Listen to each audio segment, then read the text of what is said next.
Did women in ancient Rome have rights? Not in public life, they didn't. They couldn't vote, they couldn't hold office, and they couldn't represent others in court. They were meant to live private lives. But in private law, they had more rights than you might expect.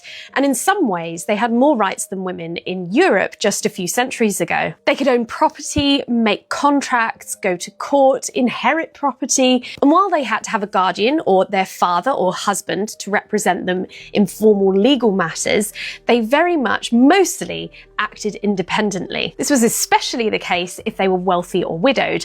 So in Pompeii, we have a potential example in Julia Felix, who was a businesswoman. She owned a whole estate in Pompeii. This is it. And she used to rent parts of it out. So apartments, she also had baths that were available to discerning users and other shops and things as well. And there's no records of her being associated with a man.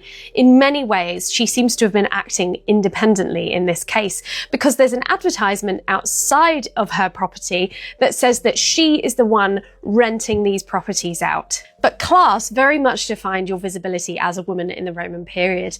So elite women were very much kept invisible, while working women were far more visible. And this is because elite women were meant to manage the household and support the husband. This was generally to protect her own virtue and also the family's honour. But in the working world, we have women doing all sorts of jobs, running shops, businesses, midwives. This is an amazing example from Ostia of a midwife in action. And much like I think Julia did, women were starting to realise around the 1st century BC that giving their property to their fathers rather than their husbands when they got married meant that they would retain their independence far more. So Roman women weren't equal, but they weren't passive or invisible either.